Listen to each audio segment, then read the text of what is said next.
that not only on Mother's Day, but always, moms are special. They have certain abilities that just nobody else has. They can see in the back of their head, what's going on right there.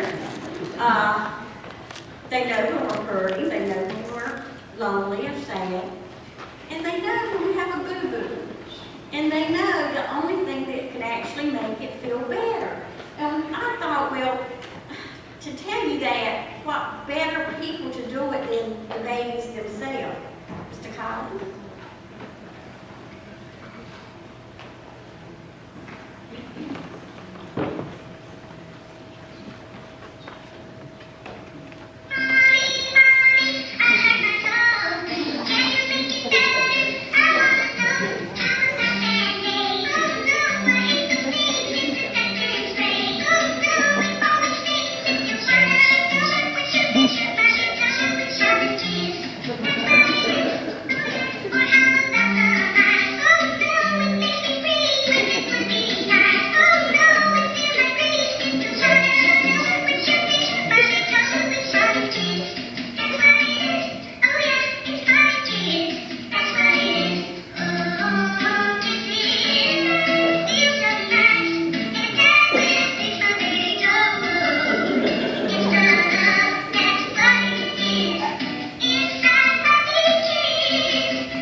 Guess what?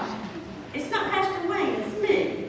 I'll explain to you in a minute, but he usually comes up here with like a little book, and when Gary comes, just a few pieces of paper. This is what I got. No, what happened was I had told Pastor Wayne several days ago that I had something that I'd like to share with our church, and that I would perhaps do it during testimony time.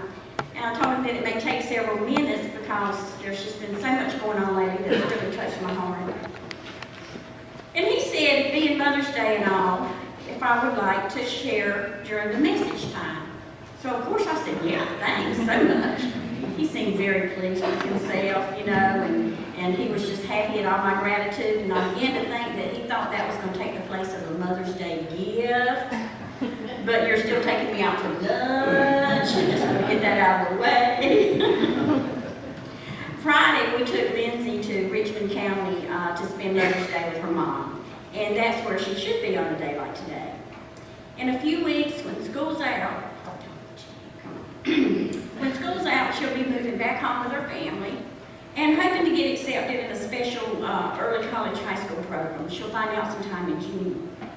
And even though we're going to see her often, as most of our extended family live down there, we go down there a lot, we're going to miss having her live with us. See, I can talk about her now that she's not here. 20 plus years after having boys and having them grown and out of the house, having a teenage girl move in with us was really an adjustment and an eye-opener. First, because it was a girl, and we had boys, and we've got grandsons, and, we're just like a boy family. But second was the era in which we were in now. Wow. I thought raising boys in the 70s and 80s was something.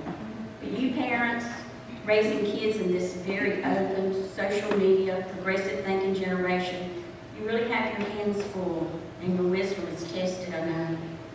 But having her with us has given me an opportunity to not only be Aunt Gail with her guardian, but in many ways a surrogate mother. And I'm going to miss that. So I pray that we've done a good job and that we have left her with good memories, lessons that she's learned, and especially the influence of Christ reflected in our home and to her. And I thank all of you all for embracing her as you have with the love that you've shown her. Now, to what I'm really trying to say here. All these feelings and emotions I have been having have really got me thinking about what it really means to be a mother. Not just the birthing of a child. That may make someone a legal parent, but it doesn't always make someone a mother. But that thing that's deep in your gut, that says, this child and his or her welfare is more valuable than my own. This child is worth living for. This child is worth changing my life for and even dying for. That's what makes you a mother. And you know who else had all those characteristics? Our Savior. Jesus changed his place where he was living. He came to this life. He lived for us. He died for us. We were his children worth dying for. I had promised myself on this Mother's Day that I wasn't going to use Proverbs 31 because Proverbs 31 is used every Mother's Day. And it's used for all sorts of different things when it comes to women. And yet as I searched through the scripture, this one gives us more advice and instruction than any other. And it has wisdom in each verse. So back I went to Proverbs 31. And guess what? That proverb that I read over and over again all my life taught me something new. And maybe I should have known it. You may not have known it. I should have known it just at the beginning of the chapter. But the one that wrote this proverb was not King Solomon. I tend to give him credit for everything in Proverbs, and he's not the one sometimes. That was not his name, as most of the Proverbs are attributed to. And also the words of this proverb were not the king's. It was the mother's. It didn't come from the king's wisdom. It came from his mother's wisdom. Now, I want to clarify a little bit about King Lemuel, but there really isn't a whole lot to clarify because he's only mentioned once in the first verse and then once again in the fourth verse. Many theologians believe that he was Solomon just using another name. And if that were true, then Bathsheba would have been the one giving this wise advice.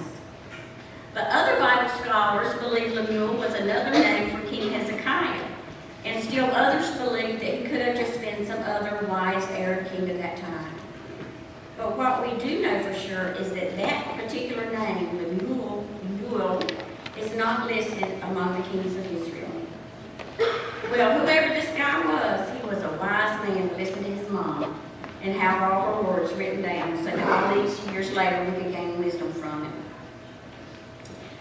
Of course, the most recalled passage from this chapter is verses 10 through 31, which begins, an excellent wife who can find, for her worth is far above jewels.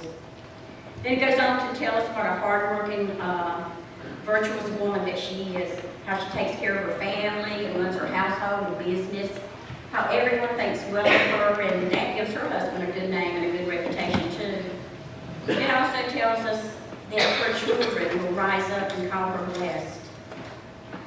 And then my favorite verse, 30. Charm is deceitful and beauty is vain, but a woman who fears the Lord, she will be praised. Now, if we went back to the beginning of the chapter, we would see Mom giving her son advice about not giving his power over to women, keeping his strength for himself, and we probably need to be giving that advice when they're about 12 or 13. And she'd be talking to him about not drinking too much beer or wine because it could cause him to make wrong decisions for his kingdom. She was a wise mother. And then she goes on to give him this instruction in verses 8 and 9. Open your mouth for the dumb, for the rights of the unfortunate. Open your mouth and judge righteously, and defend the rights of the afflicted and needy. In other words, speak up for those that for whatever reason can't speak for themselves and plead their case. Don't just stand and let the poor and needy be punished because they can't defend themselves. Speak up for them, especially those that are ruined by their condition of weakness. There are many people in our world that live in a condition of weakness that is not of their own making. For some it is, and for many it's not. It depends on what country they were born in or what physical condition they were born with. These are the ones we should speak up for.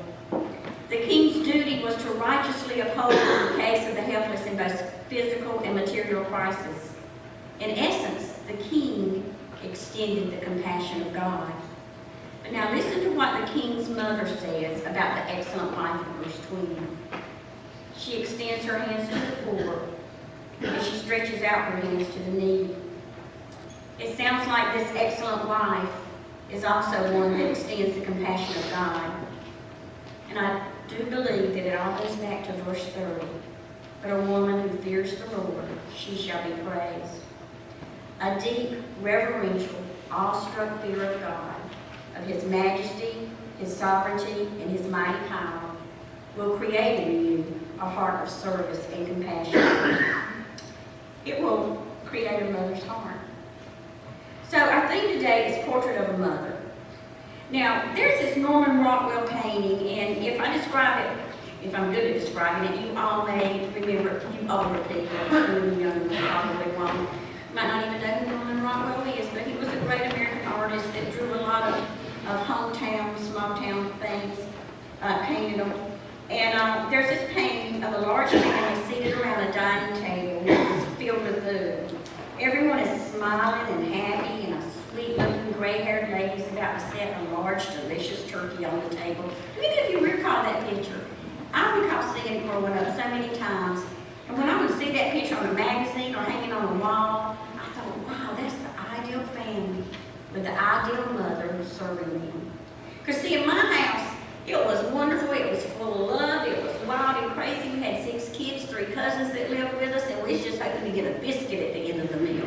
So when I saw these, would see this painting, I would think, that's ideal. My times have changed, and the role of mom has taken some changes along the way too. So if I can, I'd like to take just a few moments and share some personal thoughts on several moms and families that I know personally. I'm not going to share their names, but I want to share their story. I have a dear friend, she's my age, 60, almost 60, got a couple of weeks. She's got a few more than me. She's a pastor's wife also. She has a lot of medical issues she's dealt with for many years. She's in need of surgery right now for her knees. She's battled cancer and won.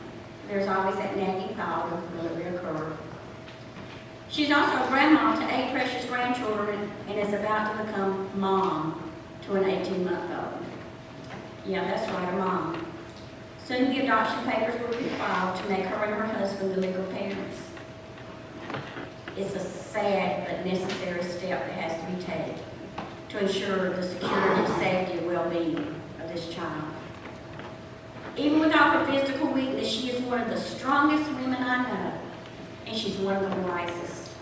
She's going to make a great mom/me mom. She understands where the beginning of wisdom comes from. More and more these days, grandparents who are looking forward to retirement, to the years where life is supposed to be good and a little easy, to the years where they just love on them grandbabies and send them back to mom and daddy. And you know that's what you're looking forward to as grandparents, to love on them and send them back home to mom and daddy.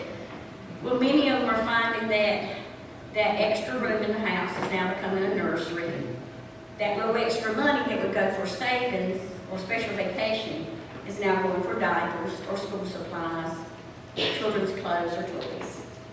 Because mom and daddy are unable to be the mom and dad due to physical illness or substance addiction or just plain don't want the responsibility. Yes, it's true, there are some parents that just don't want to deal with being parents because it limits their freedom and cramps their lifestyle. And you can't raise a child when you still behave like a child yourself. So a grandma at 60 would say congratulations. A mom at 60 would say, I'm going to pray for you, my child. And I'm going to love her. But you see, my friend stands up for the helpless. She speaks for the one who cannot speak for himself. She extends her hand to the needy. She has the wisdom of the king, the heart of the virtuous woman, and she extends the compassion of God. She's the portrait of a mother. I also know someone else who never thought they'd be considered as part of a portrait of a mother. Of course, they also never thought that one day they'd face being a single parent to their little girls. Not due to illness or death, but because their spouse just didn't want to do it anymore. So every day, breakfast is cooked, clothes are picked out, hair is braided, and these little girls go off to school. And that dad is getting pretty good at it now. Yeah, that's right, daddy. A daddy that thought the traditional roles would be played out in his life is now the primary guardian and caretaker of his girls. A mom is still around, but she plays a limited role in their life now as she tries to find herself. And we love her and pray for her. And daddy's stepping up to the plate, trying to fill both roles as best he can. I know many of our single moms know how he feels. Many of you that I know do that job so well.